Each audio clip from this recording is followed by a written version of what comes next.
Welcome everybody. Streaming Live Academy here. Episode numero dos. Niban dois. 2.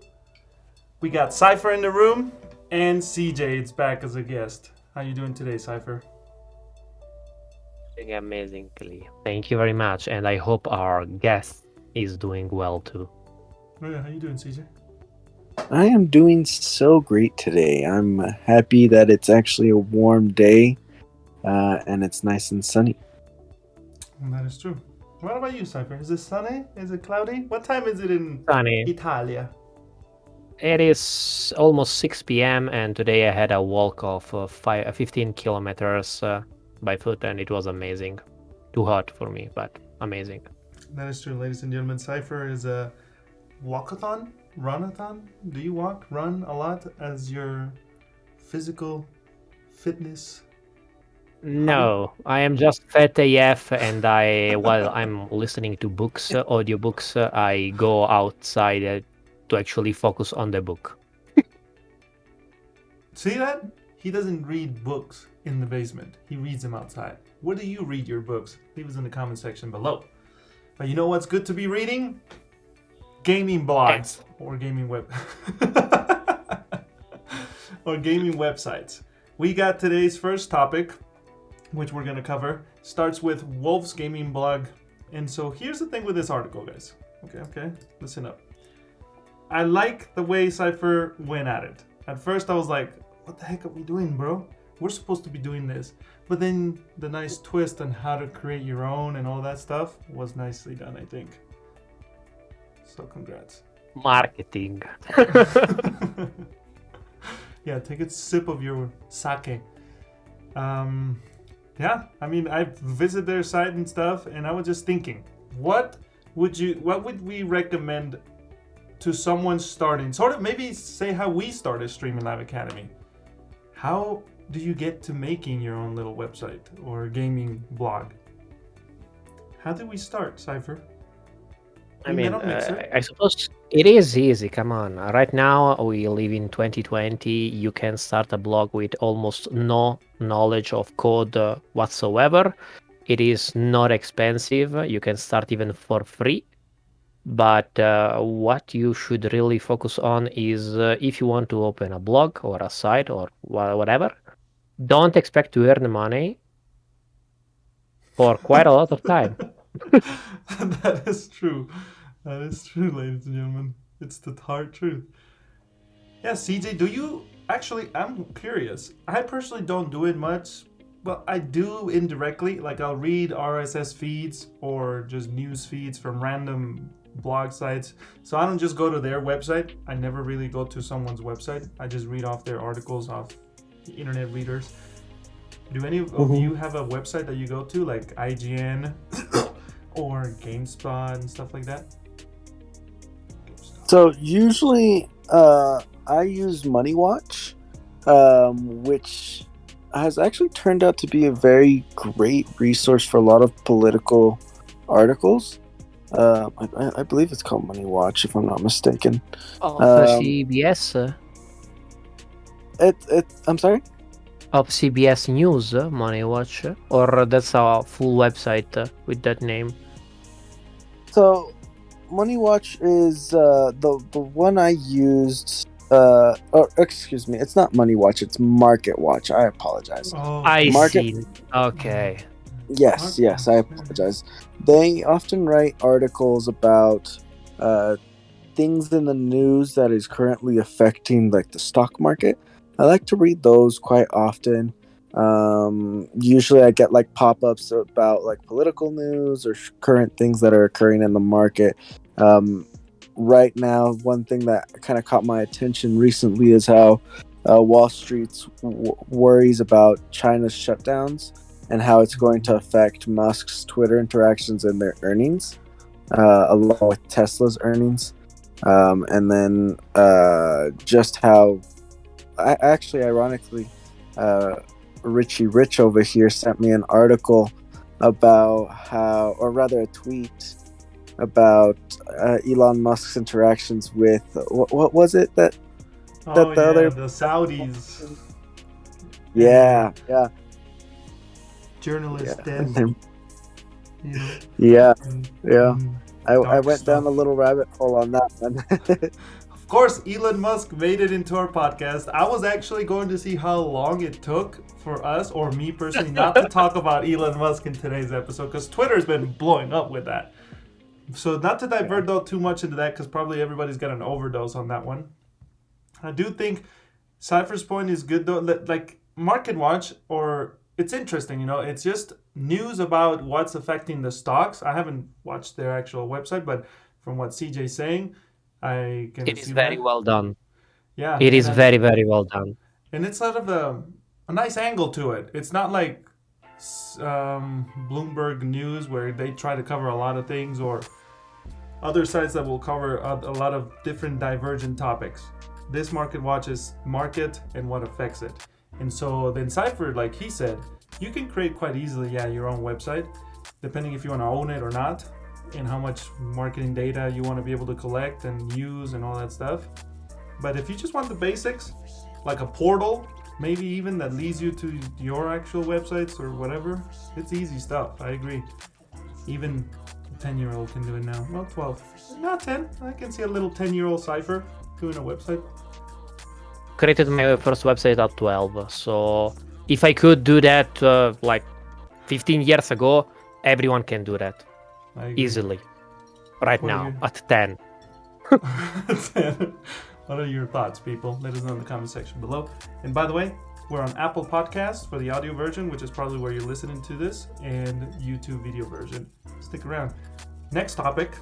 Oh, word from our sponsors. One day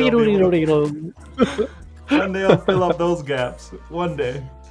One day. Next topic is how online gaming has transformed into a social lifeline. This one, I think, I had great ideas for it, but I want to see what you guys think. So, how has the rise of online gaming changed our lives? Me personally, it changed it back when when was Gears of War 2? That was my first online gaming. 16 years old, so 10, 12 years ago is when I did my online. And honestly, I would say that at least half of my friends were online, and the other less than half sometimes were offline. What about you guys? CJ? For me, I usually used... I don't think I ever really played online until I was in college. For me, it was very much one of those let me enjoy the person that's in the room kind of thing. So usually what happened is in high school, maybe even a little bit in junior high or middle school, I would either play with my brother and have like a split screen tournament, or I would do campaign style gaming. Usually the ones I can think of are like Call of Duty or Halo. I think until post high school is when I started getting into more competitive gaming. And then my friends started to transition to be half online, half offline. Oh, okay. But that game that I was playing online was Rainbow Six Siege, and I absolutely fell in love with it.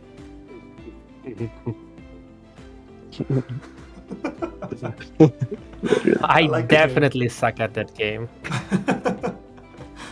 Oh, I had my fair touch with it. There's something about this, like COVID. If you notice, there was this, if you had pop culture items and you were into that stuff, like wearing the shirts from gaming, or you shared or talked about gaming related characters or stories, used to be more of your, I wouldn't call it a weird, I would say you were a weirdo way early, but I think after 2010-ish, it wasn't like you were weird, you were just a nerd, I guess. But now, can you even call someone, I think the definition of what a pop culture nerd is has become more of a niche. Like you really need to push in order to be considered one of those weirdos, you know? If you like Mario now, well, you're like half the world. You know what I'm trying to say? Yeah, I definitely agree. I think, like, I remember watching anime growing up, like, just basic shows like Naruto, Sailor Moon, nothing High crazy. School Double D. But nowadays it's like you're a super dweeb if you are watching some obscure anime that is only made in Japanese and you can't even get it in English or anything. So it's so curious. Well, thanks to the change after Corona, at least this kind of division, at least a little bit, it lowered the expectation of other people, and even for gaming people and gaming content. Right now, I think that there is a lot less hate towards it. Aminicity. I agree. Yeah, people were forced maybe to start playing games because it helped a lot during Corona because of social distancing. And I think this helped people understand games a little bit. And so the general knowledge and people started to actually understand that games are not that evil as it seems, Yeah. They're not causing the school shooters. Exactly. Oh, that's a rabbit hole. Please, come on. Let's divert into something you can take to school so you can play your shooter games. So first, a word from our sponsor. Razer Kishi, the best mobile controller. So here's my argument on this one, why I'm switching it. By the way, your thoughts, people, on how online gaming has transformed your life, let us know in the comment sections and on socials under Streaming Live Academy and something. We'll eventually have those in the show notes and whatnot. Check out the descriptions. But here's my thing with mobile controllers, guys. Okay? I don't know about you. Are you guys mobile gamers? Seifer and CJ? Damn no. I was when I was very young. I was like an amazing fan of Pokemon. I knew everything. Yeah, I was playing Game Boy Color, Game Boy Advance, all the way out. When I was outside with my parents eating pizza, I was playing. When I was in car, I was playing. When I was doing everything, I was playing. Yeah, I totally agree with you on that one about Game Boy. I think more recently, the only online or mobile gaming that I've done has been either PUBG or there was this animated game that I was playing for a little while that I got really hooked onto. But once I beat the campaign and there was this like offline or online campaign, it kind of died for me. I was just no longer interested. Mobile games. Do you guys use? So, I guess Seifer's not doing it right now, and you kind of died off on that one. I still do like Wild Rift, League of Legends, and some other ones here and there. But I feel like having a mobile controller for your mobile games, if it's not your main device, then what's the point? At least to me, it's like if I'm gonna have a controller, I want to be on my PC or my Xbox or something and play something complex. Touch controls, I think they work, like Wild Rift. I wouldn't use a controller on it. Like, hell no. What else? There's like other games. Call of Duty, I would argue it's decent with touch, but definitely I would, if you want to go for reals, go controller. But even then, when I get a controller, I'd rather play Call of Duty on my actual Xbox than on the fetching mobile screen with the controller. I don't know. That defeats the point to me, though. There is actually a mobile device that I would like to try that I can't buy right now, but I think I may actually buy it, and I would like to maybe speak the next podcast about it, and that's the Steam Deck that I find really interesting. That's the console, the mobile console that Steam created, and it seems very, very interesting. Like playing Steam games while outside. That's something that I may actually like. Yeah, agree. It's that one. I think it's definitely early, but we'll talk about it when we get to that. We'll talk about it. I think it's definitely a future product that's here to stay. I don't think it's gonna die. Yeah, there's not much mobile gaming. Let us know, audience. Are you an avid mobile gamer? Are you not? Are you mobile only? We're not, obviously. Because we're men. But anyway, let's move on. No, because we are not Chinese. That's China loves mobile games. You know, yeah. I think something interesting about mobile gaming is it's very intimate. I don't think it's like it feels comfortable to play it with a controller because it kind of takes away from the experience of you being so connected to it versus if you're playing like with the controller on a separate screen, you get this whole different experience. It's like going to the movie theater. You're going to go watch a movie theater for the whole experience, feeling the control vibrate, hearing the bass from the TV or this any level of screen that you have. The TV is projecting towards you versus on your device it's kind of more like, oh, I can pause and continue at any moment. I'm not really fully immersed. So I think adding a controller kind of takes away from that experience of I can stop and go whenever I want. I agree. Damn, that's deep. By the way, I have a little theory, data to add to that. Is it a theory or hypothesis? Let us know. Where do you watch your happy content? Porno. Bro. I mean, I don't know. Not on your console. If you're doing that, respect, but your Xbox, bro, it's clogged. Okay. That's a tricky one, right? Yeah. So maybe psychological. Okay, guys. Moving on to the next one. It's a big one, at least for me and the console gamers. Stick around, people. Word from our sponsor, Elgato. I wish. Anyway, finally, the Elgato HD60X is here. And the reason I wrote this article is because one of the main reasons why I stopped streaming on Twitch is because I thought I was going to die and no one cares about you on Twitch unless you have something else going on. And streaming just consumes a lot of time. At least for my content creation, I'd rather focus on other things. But anyway, it got me excited. The main reason on a technical level was streaming on a console was just, at least on a high level competitive stuff, it's hard because there's no 120. There's no way for you to really...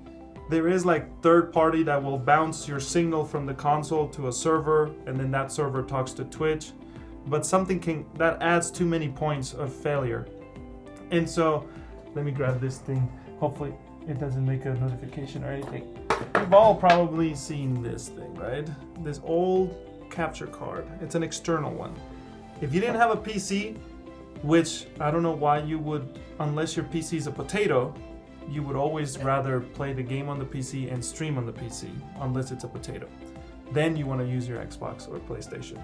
But anyway, the Elgato, I feel like I'm selling this product, but anyway, this one is discontinued because they released a new one that allows you to connect it to your TV or monitor and play at 120 FPS, 1440p, while still sending a 1080p 60 FPS signal to a computer or to Twitch, and therefore allowing you to record, stream, and play at the FPS that you want to. Of course, you need a new console if you want to do 120, but that was my limitation on it. And once you go 120, you just don't go back. Seifer, what do you play your games on your PC? 60 or 120? 60. I am too poor for 120. My monitor can't even go to 60, I think. It's a 35. But the color quality is high, right? Yeah, but that's the only high quality thing that I have on this computer. Like my computer is good. Like seriously, it's a quite nice, expensive desktop. But the rest of my stuff, except my keyboard, well, next topic. Next topic. But yeah, guys, if you want to know how to stream and you don't want to buy this $200 capture card, which is an external one, definitely I recommend using Lightstream Studio. Hey, Lightstream Studio, get going with the sponsorship. But They will take care of your needs if you can't afford this card. But I highly recommend going for the card instead of their service. But anyway. Next topic, ladies and gentlemen. That was just a quick promotion from our future sponsor, Elgato. Hopefully. This was the one I was excited for, guys. Creating a YouTube channel on a budget. All right? Oh, damn. All right. So here's the thing. This is my camera. This is the only camera I own besides the iPad and the one you're being recorded on, or I'm being recorded on. I don't have like a DSLR or even a point and shoot. When I was streaming, before I had this setup, I used to use this as my camera through OBS and whatnot because I didn't want to go buy a separate camera. Good. But I know some people, they like to have the expensive stuff. Let us know in the comment section below if you're an expensive thing. What's the budget though? That's what I'm wondering.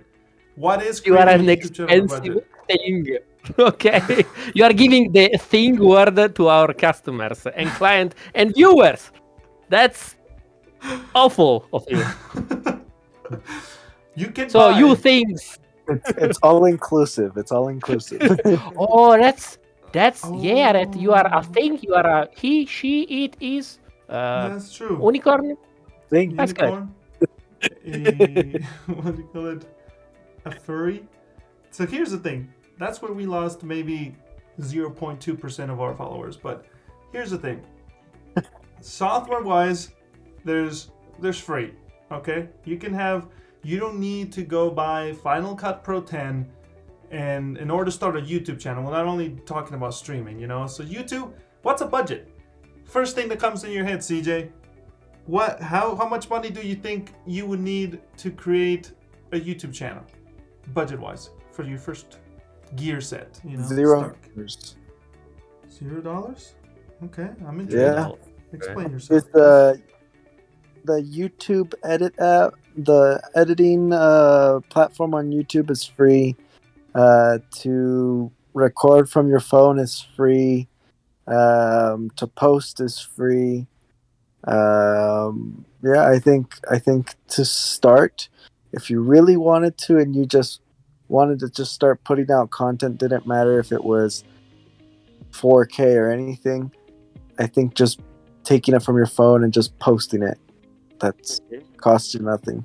And then taking into consideration that maybe in a couple months, if you save properly, you can get your DSLR or your point and shoot and some better editing programs. Even you can get one of your you remember those cheap iPhone headphones that you get like plugged into the phone, and it comes with the little microphone along with the earbuds. Yeah. Right that here. could be your separate microphone. You could even record separately your audio, and now you have the ability to edit your audio from your video. So now you have everything you need, almost straight. I agree. True. Totally agree. That's something, if you want to expound more, Seifer, is like, which was more important, your tools or your skills? That's a lot. No. Don't. That's actually a very easy question to answer, to be Okay. honest, because it's not about the tool. I personally know people that has millions of views, okay, and they basically record on freaking potatoes. What really makes the difference is the niche that you are in. So if you are speaking about what everyone is speaking about, you are not special. But if you do something that is different for everyone else, then you are kind of special. You are in a niche and you are better than everyone else, even if you are the worst, because there is no one else that is doing that. So that's very good. And if your content is good and you are constant with that, so you do it maybe, I don't know, every week one video or so you don't stop, you are persistent, then you can definitely make it. And even that, if you don't become like the best new thing, you can still earn a decent chunk of money. I know that for a lot of people, maybe earning 500 extra dollars a year is not much. But for other people, especially young people, that is maybe under the age of 18 or 21, that's still decent, and you can actually pay a good computer in 2, maybe 3 years if your parents don't want you to spend that money. So that's good, I suppose.